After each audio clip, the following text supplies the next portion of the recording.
Well, good morning, good afternoon, and good evening from wherever in the world that you are joining us. Day one of siberXchange 3.0, the Challenge Statement Edition. And today is dedicated to financial services. My name is Ali Hirji, and I lead both the AI Hub and the Center for Cybersecurity Innovation at Durham College. And my role in this conference is to be the co-chair, alongside Chair Daniel Pensky, co-chair Helen Oakley, and my other co-chair Karen Nemani. One of the advisors on our board, when speaking about financial services, told me, Ali, there are two types of firms from a financial services sector. Number one, it's a firm that has experienced an attack. And number two, a firm that is about to experience an attack. There's no gray area when it comes to financial services and cybersecurity. And today in this opening talk show, we're going to be peeling away at this gray matter and beginning to understand what does the cybersecurity landscape look like from a financial services perspective. I want to thank everybody for joining us today from across Canada. Now, I know we have audiences from across the world as well, but I specifically am joining you from Canada. And many of the audience members are across this great country. And it would be amiss if I began without recognizing that besides the fact that we live, breathe, and eat on Indigenous lands, even virtual space equates to Indigenous property as well. As you know, our fiber optic cables, our 5G networks, all run across this earth and across this land. We're in a pretty difficult time in Canada, especially with regards to the recent mass graves that were found across many areas of our great country. And I want to begin this session by reminding everybody about an Indigenous quote. It says, "Our language and our culture is the window through which we see the world." And I want to thank the Indigenous community for giving us the opportunity to exercise new language, to exercise new culture, to look at the world of cybersecurity from a different perspective at all times, and through the perspective of siberXchange 3.0, the Challenge Statement Edition. So without further ado, here's how the opening talk show is going to go. We're not going to go too in depth, but we're going to get you to see what's about to come for the rest of the day. And joining me today are individuals from a couple of organizations who will be presenting, as well as a good friend of mine and a fellow advisory board member, Lela. So firstly, I'm going to ask each of the panelists on this session and talk show right now to introduce themselves and tell us one thing about their role and perhaps even about this conference that particularly excites them. Lady Lela, let's begin with you. Welcome to the opening talk show. What brought you here and what's got you excited about the day to come? Good morning, Ali. Oh my God, you're so good at this. You always amaze me at how good you are introducing everyone and just getting the energy up. Great job. What brought me here? Well, I do work in the financial industry, and it's my job to keep up with all the new technologies that are being brought into, in this case specifically, TD Bank. So I have to keep my fingers on the pulse there. But what brought me is always siberX with these amazing ideas, and especially this conference where it's been a tough almost 2 years now. I keep saying year. It's been a tough almost 2 years for everybody, and there's a lot of fatigue with Zoom meetings and events online. And what I was amazed by was when siberX came up with this format, which was, hey, let's switch it up. Let's not have people talking at you. Let's poke a little bit. Let's challenge products. Let's get a different format in place. And that was what kind of drew me in right away. And that's why I joined the advisory board, because it was a new idea. It's different. It's a bit more exciting, a bit more dynamic. And then on top of that, we have amazing topics today, and we can talk about this later as well.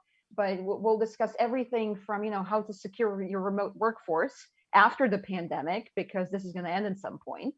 But then also we're going to be talking about digital wallets and digital currencies, as well as threat hunting. And we have amazing companies that are going to be showing us their products. They're going to be showing us how they're going to secure not just the financial industry today, but the financial industry of the future. Absolutely. And I think, Lela, I 100% agree with you, because one of the things that I'm also looking forward to today is having those conversations and knowing whether a solution is for you or not.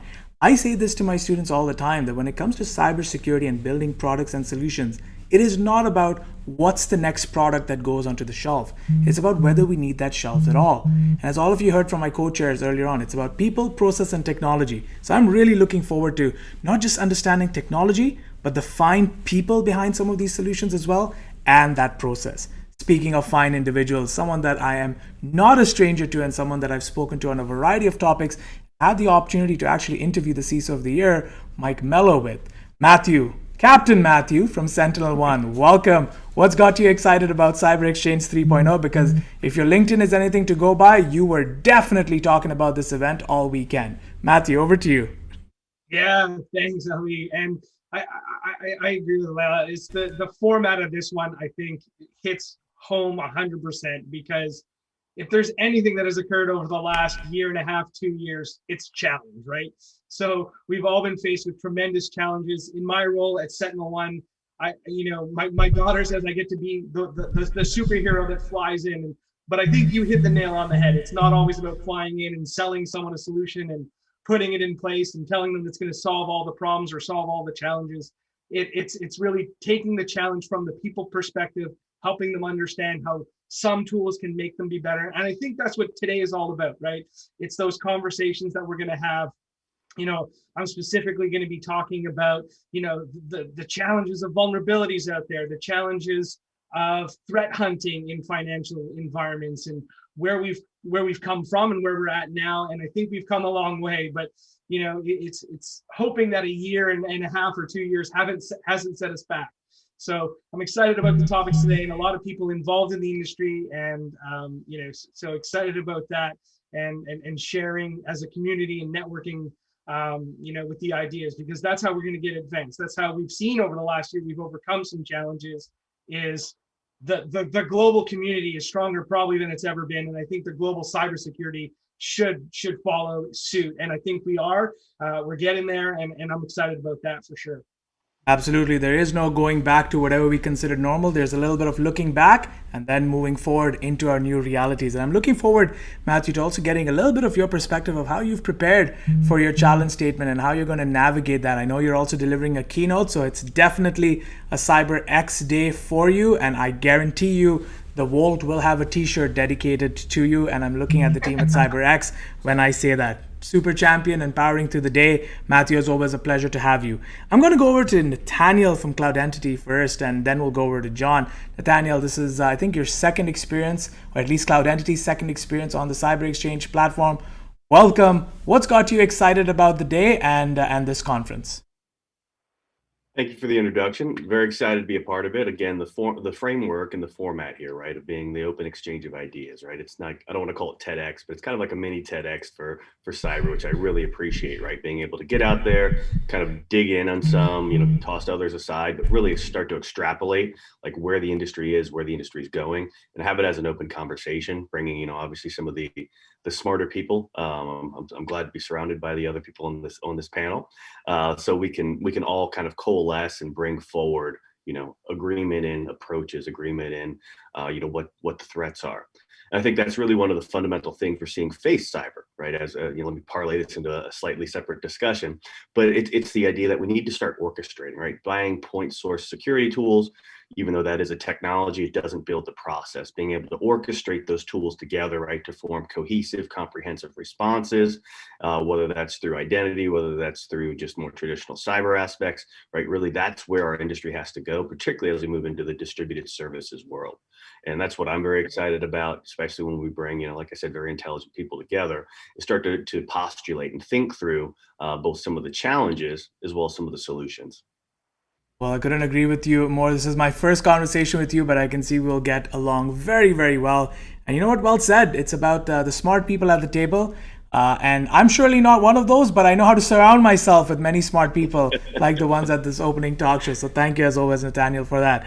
Last but not the least, John, you had to do me one because I thought my setup had a lot of swag and was pretty spiff, but you came out with a very fancy mic. And a nice little, outfit as well, and an awesome background. John, this is our first experience at engaging with each other. Welcome to the opening talk show. Tell us a little bit about why you are super, super excited and prepped for the opening day.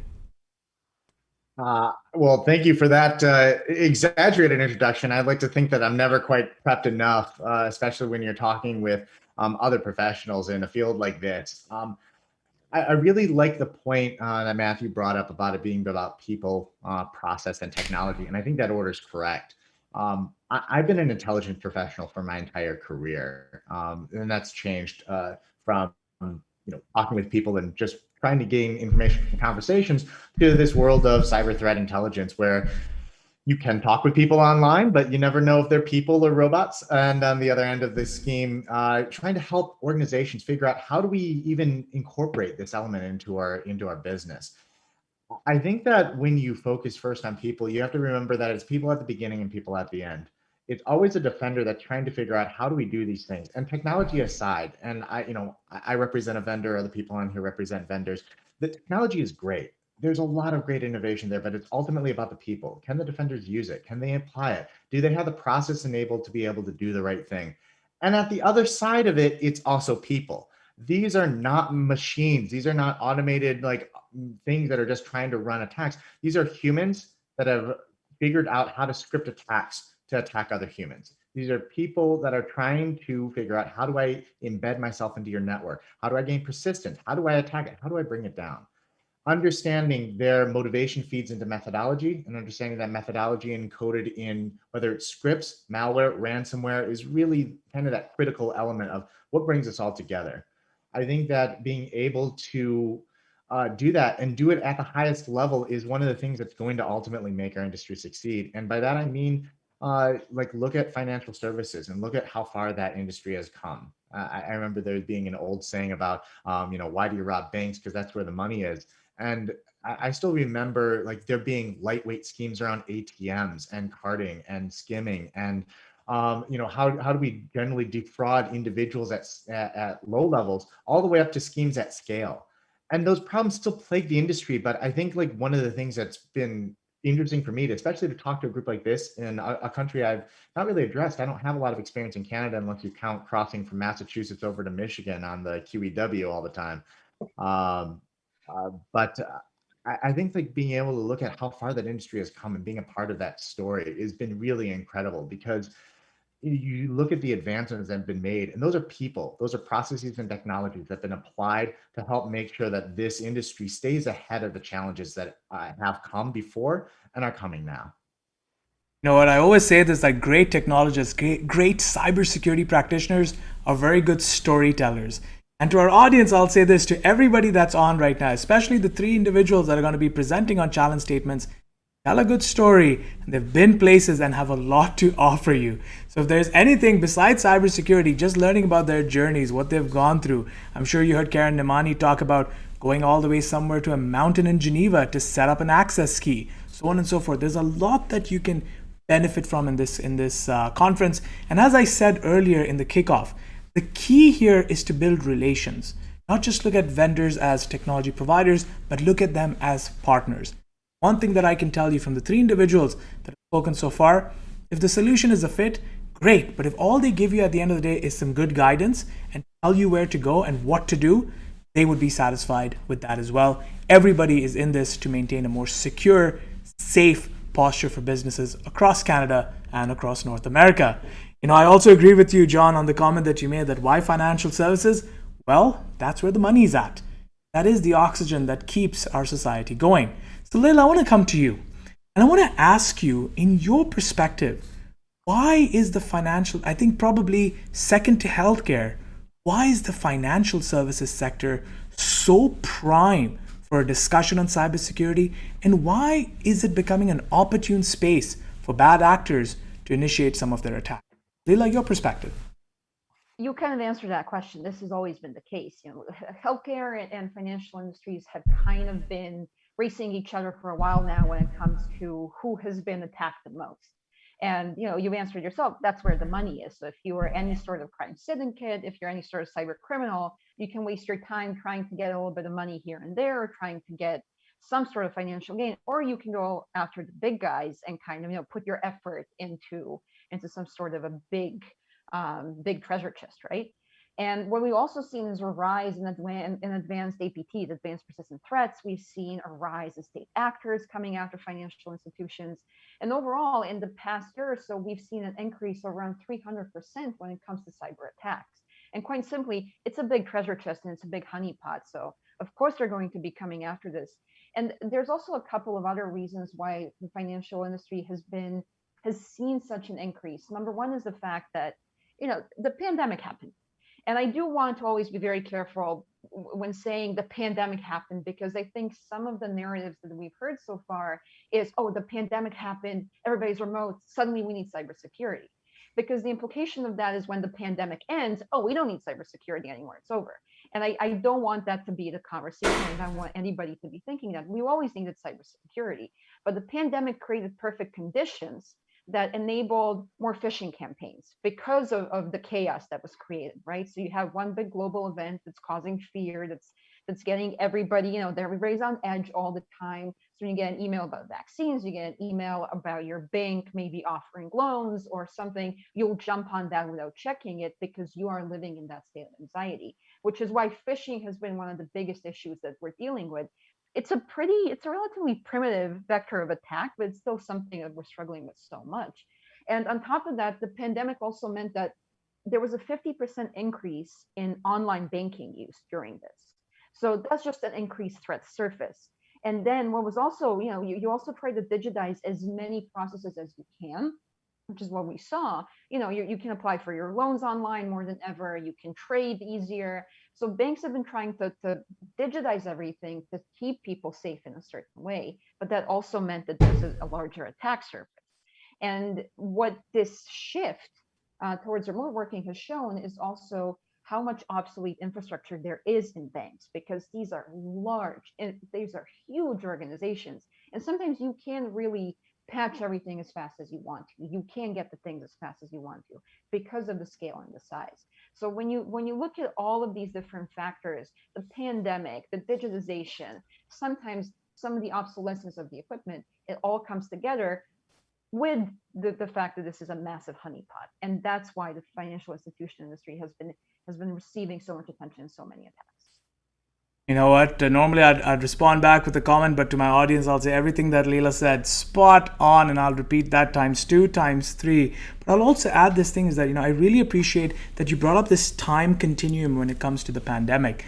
I've said this repeatedly, that the key to successfully opening an opportunity is timing. And timing that the pandemic afforded to bad actors has really opened up a whole bunch of opportunities when it comes to attacks in the financial sector. So thank you, Lela, as always. And I really appreciate that you also brought quantitative data to the table.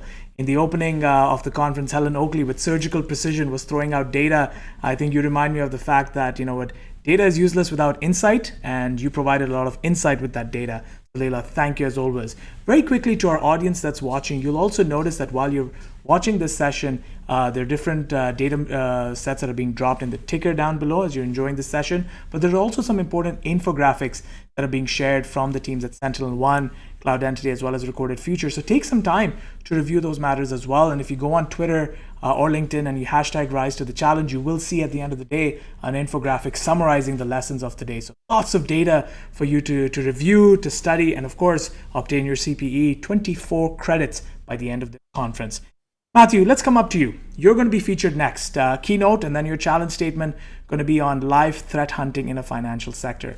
Matthew, you know this very well. Disruption of services when it comes to finances. Well, in my case, barely any money in that account, so you can disrupt the service. It's not really going to impact me. But disruption, especially if you detect a threat, can be very, very challenging. How are you preparing for your challenge statement, and what are some of the top areas you're planning to focus on, Captain? Yeah, so I think as we sort of laid out, why the financial industry, why should we be worried about the vulnerability of the financial industry? Because I think there's, and you've already named them. There's two industries. If I want to hold a nation hostage, there's two industries I'm going to go after: finance and healthcare. We saw it at the start of the pandemic. Every single hospital in Canada, whether they publicized it or not, got hit with a major ransomware attack.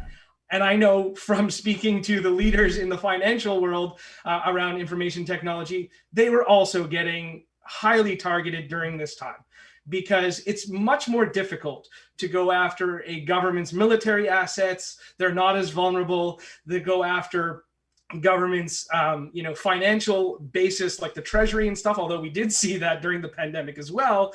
But it's much more difficult to go after those assets, where I can go after the banks, the hospitals, and everything else. So when I was preparing for the challenge statements, that's what I kept in mind was, the vulnerability topic that I'm going to be talking about during the keynote, how that changed during the pandemic. Coaches of every sport on the planet, right, will tell you the same thing. A loss should be a lesson, and I don't think anybody could argue that we can notch the pandemic and the scenario we've gone through as a loss, and we have to learn lessons from it. And so we have to get better. We have to understand that whether we like it or not, whether it's a legitimate profession or not, hacking is a profession. These are financially motivated people who will go to no ends to receive their paycheck at the end of the day. So we have to be aware of that. We have to be hunting them as hard as they're hunting us. That's a big lesson that I hope a lot of organizations learned through this. Is it's a proactive game security.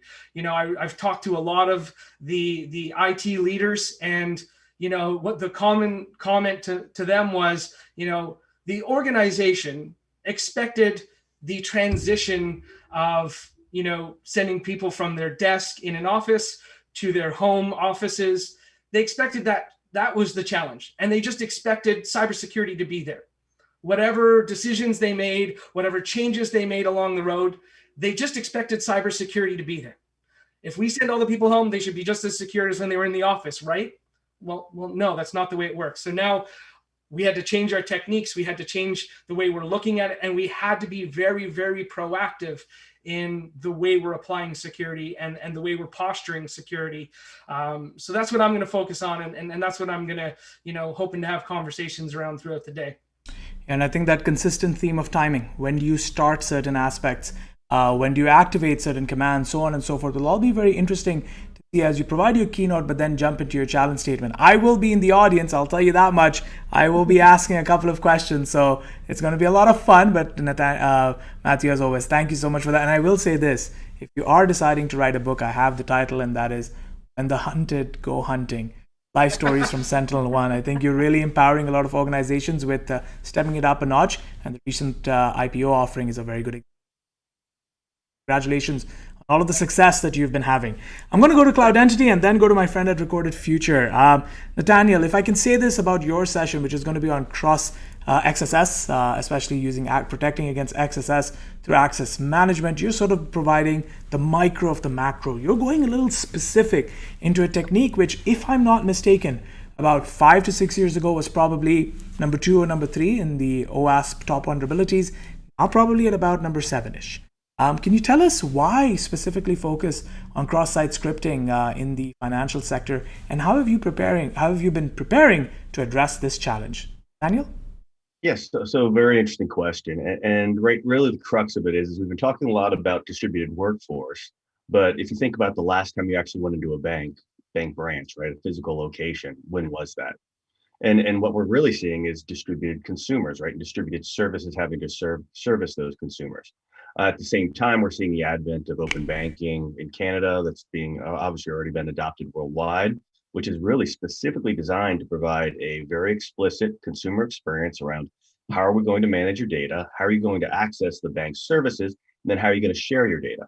Obviously, all of these really kind of correlate into kind of this common nexus where I've got to use a web application of some sort to access my bank, as well as to access the third-party services. When I start to do that, I need to properly secure those connections. Cross-site scripting has always been a very fundamental part of, very simplistic to start with, but getting much more advanced hacks for compromising things like your tokens or even your PII data.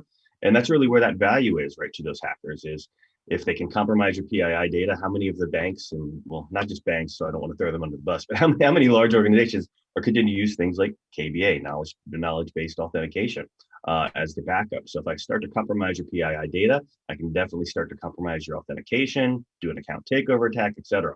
Even worse yet, I can actually compromise some of your long-lived session tokens, right, and do a token replay attack. So we start to think about, where we need to move as an industry away from long-lived tokens, away from unprotected web sessions. Well, we need to start thinking about, I need to move to transactional. I need to shorten my token length And then I also need to start to control how data is flowing in my enterprise. I can no longer just pass around these big access tokens in between my different microservices or in between my different internal and external and partner APIs. I want to start controlling exactly how data is flowing. I, as a CISO, want to know exactly what services are going to use what aspects of what data, and then watch that transpond right across the different Kubernetes functions, microservices, containers, etc., both internally and externally, right? And that's really where access management starts to bring together, right, that traditional cyber thought processing with the identity and authorization processing, and obviously it ties very closely into those open banking initiatives.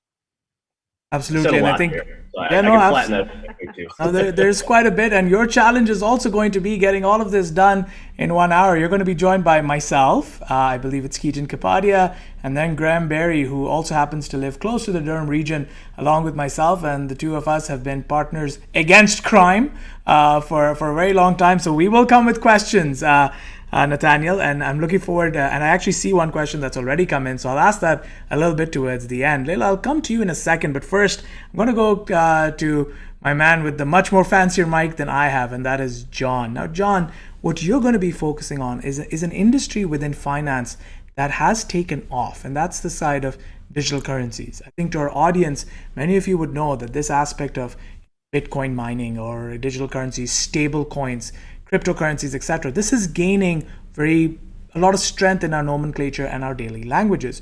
You're going to be focusing on this aspect about threats impacting digital wallets and digital finances. Can you tell us a little bit about how you are preparing for that challenge statement, and what are you going to be dissecting in what is, I would argue, probably the first time on siberXchange that we're going to be talking about digital wallets? John, over to you. Appreciate that. And I actually spent a while over the past week trying to think about, like, how do you begin approaching this? Because you're talking about really complex stuff, right? Like, you don't want to dive into like what's involved in like blockchain and mining there. But I think to me, there's this other interesting aspect of it, which is it's not always as it seems. When you think about like the effects of the pandemic and you think about what actually happened, you saw businesses move rapidly towards digitization. And we say this word like it makes a lot of sense, but I think every organization had a different experience about what that was. With financial services, a lot of them were like, we have to get these apps up and running. We have to take some of this legacy stuff that we have sitting in COBOL or in other databases and actually make it accessible. I know of some financial services companies that have stuff that still just parses PDF and makes it look all fancy in a web app, but it's really just that. And how do we actually take that into something that's sustainable, that's manageable?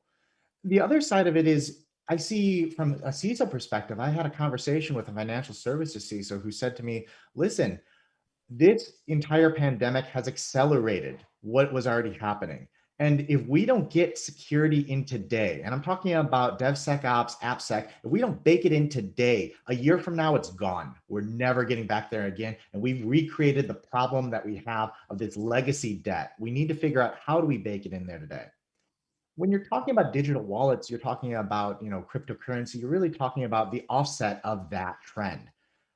How do banks provide the financial services that their clients need in ways that may be visible and may not be? Bitcoin, for example, you can talk about cryptocurrency as, hey, I want to pay for my pizza with cryptocurrency. How can I do it with your app? The other side of it, which I thought was the interesting side of it, it was banks need to also recognize funds between other banks. So you saw even prior to the pandemic, banks sitting there and saying, hey, how can we recognize funds at the end of the day faster? Because the normal transaction clearing period can be up to 3 days. And those between like that credit union in Saskatchewan and another bank over in, now like New Brunswick.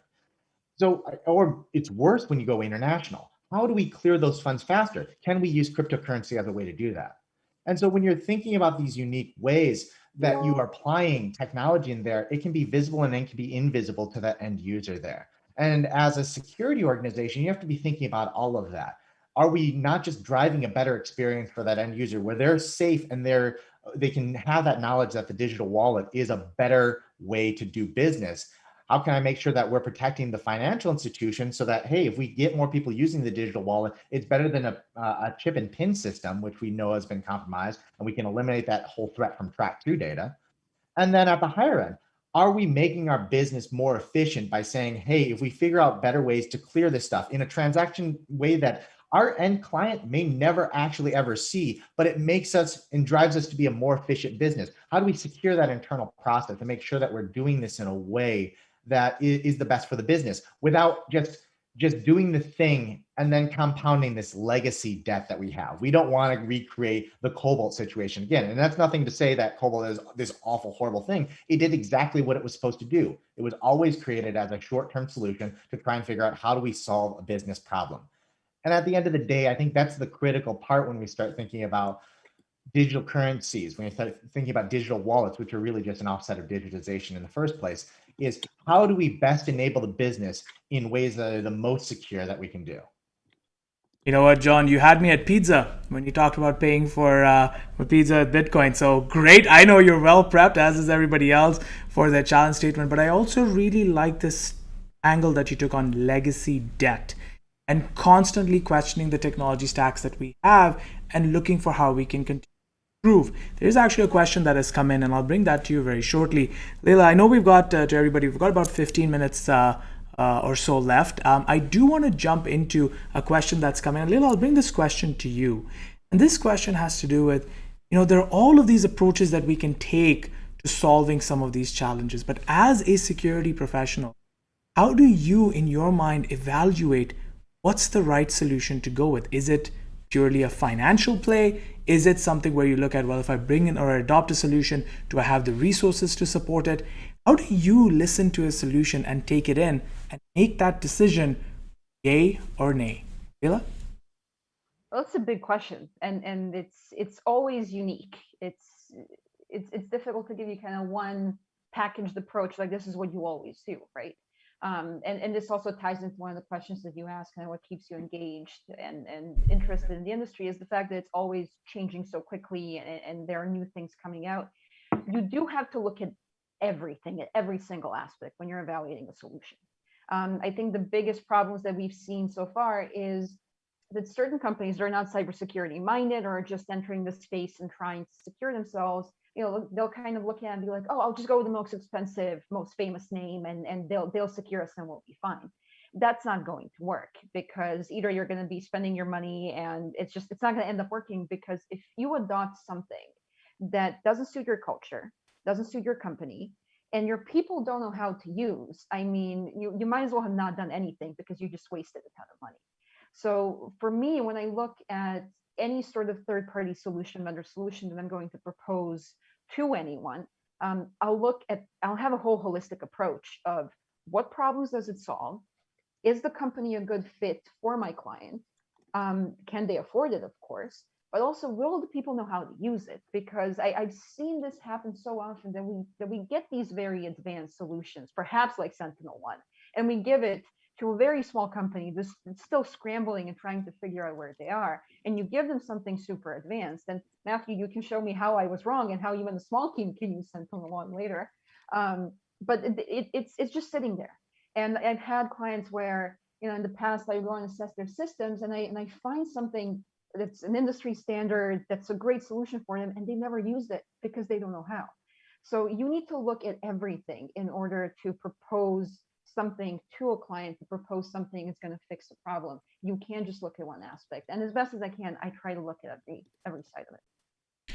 Fantastic, Lela. And I think you've epitomized that statement, right? There's no one size solution fits all.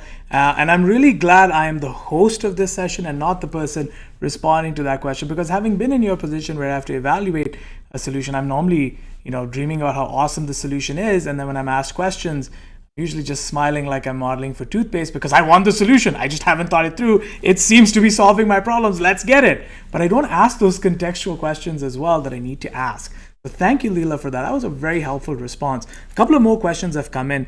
If it's all right with my panelists, I'm going to go to Nathanael, John, and then we'll go to Matthew. So Nathanael, this question, and to the audience member for direct messaging it, I'll rephrase it just a little bit. Nathanael, typically when we talk about cross-site scripting, we're talking about HTML tags, script, and we're typically talking about very early stage mistakes that web developers might make. But you've brought in the access management piece to that as well. Why was that particularly important to you? And why not just focus on the technical component of how cross-site scripting can actually be executed upon? Well, so there's two aspects of that, right? So, and we'll get to a little bit deeper into this during the session today, right? But one of them is was part of what you call an audience claim, right? Of who's available to look at this.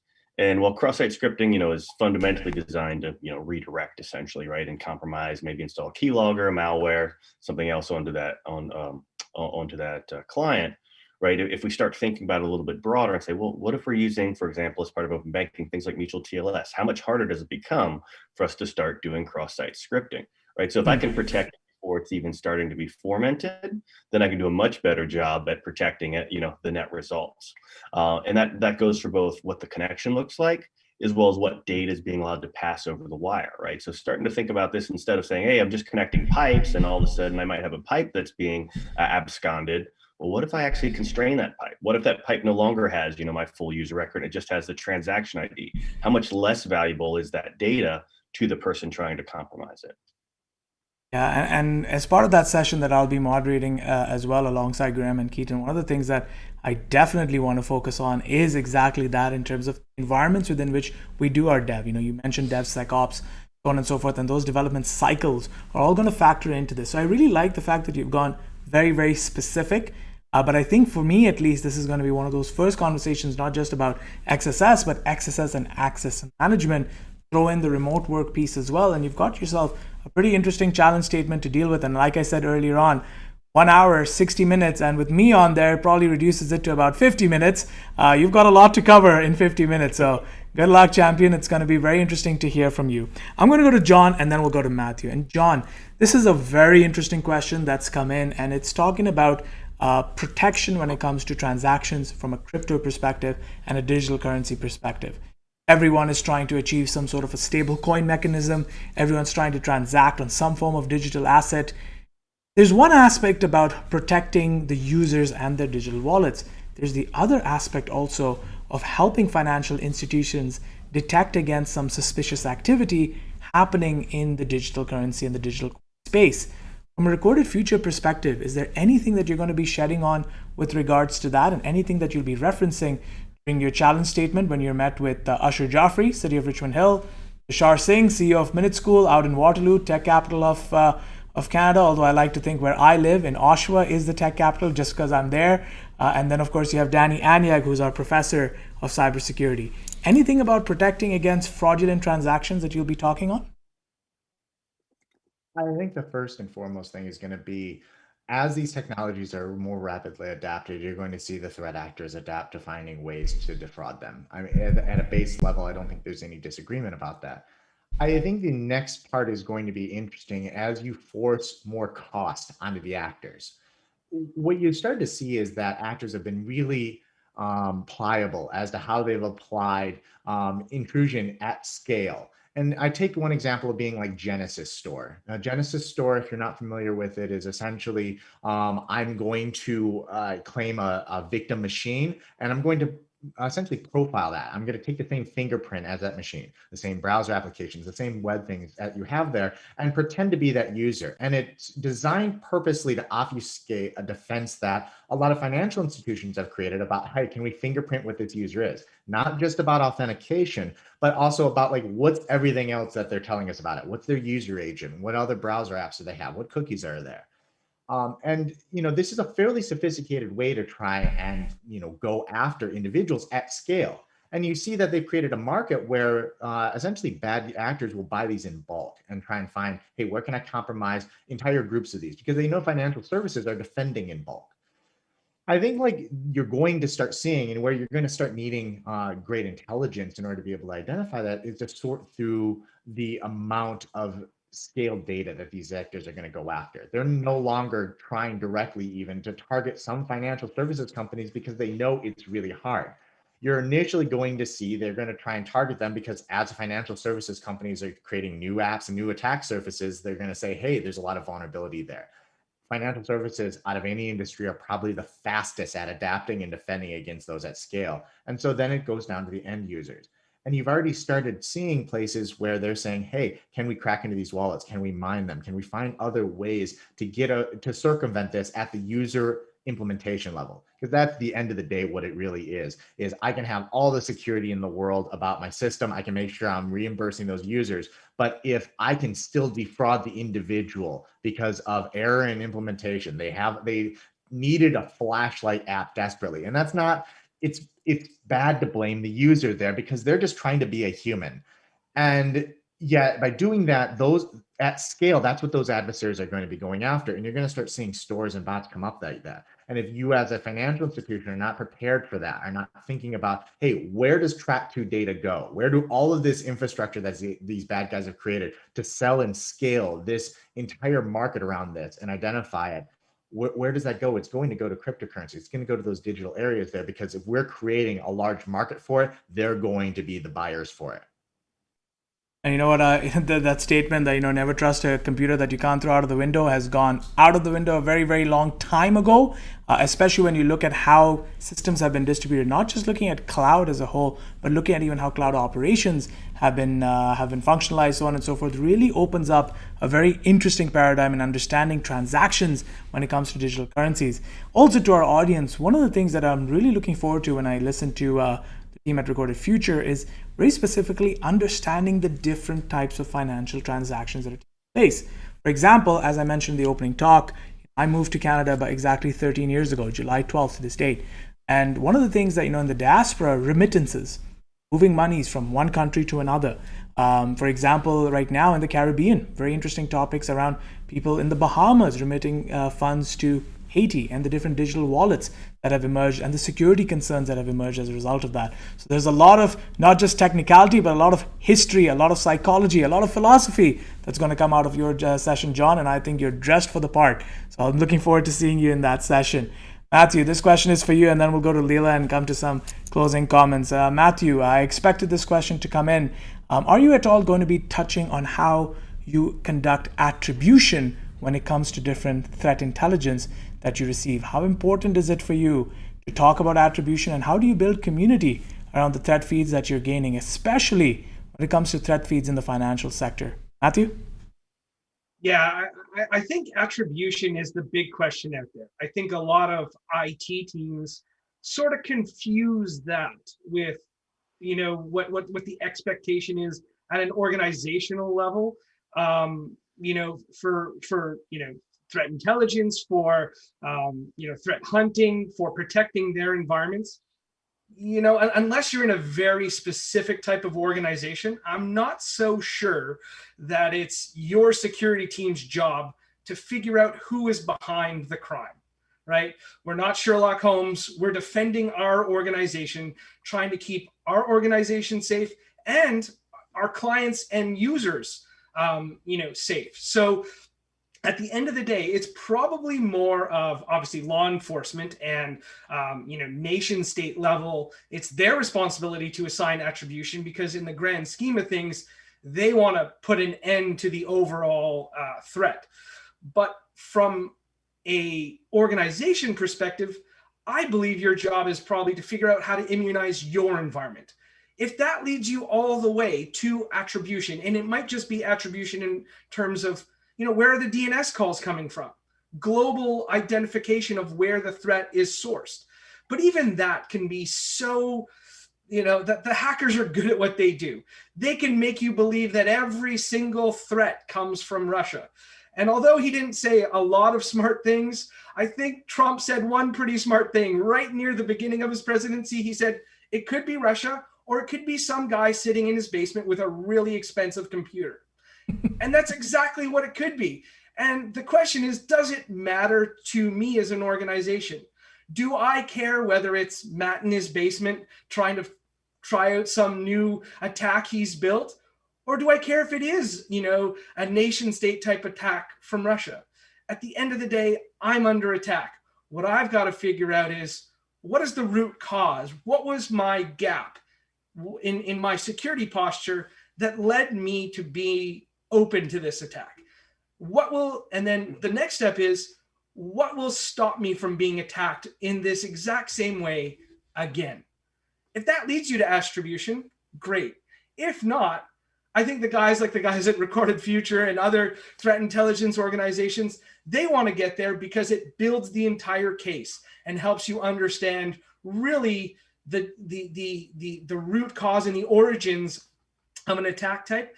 But other than that, I think for most of us, it's really about how do I keep myself and my organization and my users and my clients safe.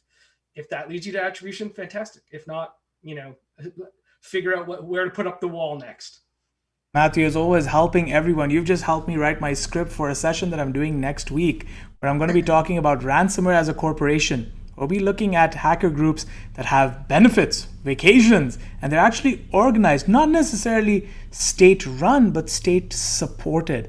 And while I do agree with you, I think, to some degree, some folks may actually want to know not just what the attack is, but where is it from, and have more information.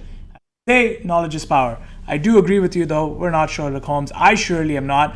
Attribute me to a Bollywood actor, maybe I'll take that, but definitely not Sherlock Holmes. So Matthew, thank you for that. We've got 5 minutes, and I want to run very quickly through a last set of questions, and then we'll let you go on your way because you got to prep for your sessions. Lela, very quick question, and this comes from the audience. Again, a direct message to me. The audience asks, from a user perspective, should users of financial services be worried? Or in other words, and this is something that I'm bringing to the table, what do users need to be asking their financial institutions to ensure that their accounts, their parents, the accounts of guardians are protected? Can you give us a quick summary? Oh boy, a quick summary of that. I think that we all need to be worried a little bit more than we are, and especially when it comes to everyday users. We have done a very poor job of educating average users. And I like to use this analogy where I say that it feels like we have kind of given everybody cars. We've given everybody all this technology. It's kind of like we gave them cars, but there's no licensing system, and there's no place where you can take your car or your devices to get them checked out for security. And it's just like everybody's driving their cars, crashing into each other. Nobody really knows how they work or how to stay safe in them. And that's what's happening with technology. We've given everyone a ton of devices, a ton of platforms, digitized, to use that word, so many things, but have really done a poor job of educating people on how to stay safe, right? And some of it is to blame the industry as well. We made it quite inaccessible and have made it difficult to understand. And so many companies and individuals that I speak to, when I start speaking about cybersecurity, they're kind of like, oh, I'm so overwhelmed and scared. Don't even, I don't even want to think about it. And that's not good. When it comes to the average user of any sort of web banking application, I think that we all need to be worried, but a little bit more careful. And I think that what you can do is you can try to have this conversation with the person that picks up the phone or in the branch. They're not going to really know.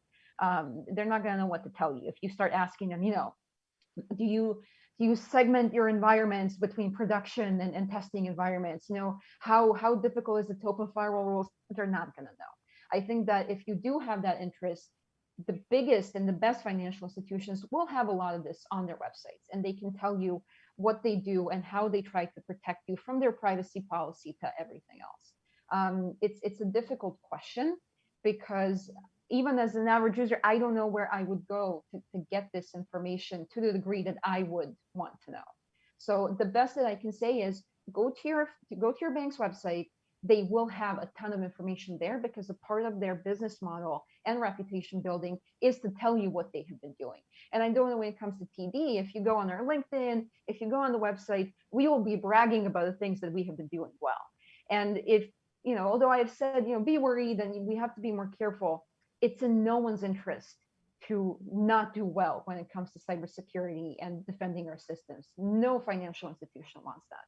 So know that all of us are taking it very, very seriously because we know that we are protecting people's lives in a lot of ways, and we are protecting the whole economy, because if you take just one of the top 5, you're going to see a lot of ripple effects. So we're trying to do our best, and there are definitely ways for you to find out more information, and I encourage you to go and check out your financial institution's website. Yep, not knowing is not an excuse, and I agree that this was definitely a difficult question that was posed to me with a very easy answer. And my answer was ask Lela, ask Matthew, ask Nathanael, and ask John. All right, we're coming close to the end. We've got 3 more minutes. And to Matthew, Nathanael, and John, it wouldn't be an opening talk show with me if I didn't go off script. I gotta ask this because I really want people to get to know you and the people behind the technology, the people behind the process. John, we're going to start off with you. A fun question, enjoy it for what it is. If you weren't in cybersecurity, what field would you be in, John? I thought about being a garbage man. I mean, the benefits are great. It's pretty much similar work, you know. I stumbled into this. I got into cybersecurity because I was in intelligence, and I got into intelligence because I really wanted to join up with the Army, and I didn't want to be a gas attendant. Previously, I've been a certified sommelier. I've worked at the Waldorf Astoria. I've traveled around the world. I don't know. I guess the popular answer would probably be, apparently, if our pre-discussions or anything, I'd be a YouTube influencer. But like, I don't know. I think you stumble into these things for a reason, and I'd like to think that I really ended up here for, you know, because I really like to protect the world. I really think these are valuable missions, and I think it's important. But you know, I also apparently at one point thought alcohol was really important enough to get a certification in it. So I'm probably not the best judge. You know what? There is truth in wine, so there's a lot that alcohol provides and exposes. So thank you for that, John. Also, John, I found it very interesting that you drew a difference between intelligence and security. I'm not going to go down that path, but we can talk about that sometime when we're back to in-person events, which, by the way, to the audience that's watching, CISO Forum Canada, I've just learned happening in November will be a hybrid event.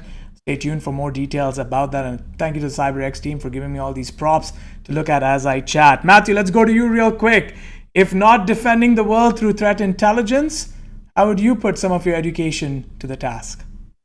Well, I don't know if I'd be putting my education to task, but you know, I have the unfortunate situation of most of the time when I meet a customer, they're in a bad situation. Rarely are they in a happy, good situation. So I've always dreamed of owning like a fishing outdoor shop somewhere up north near a lake.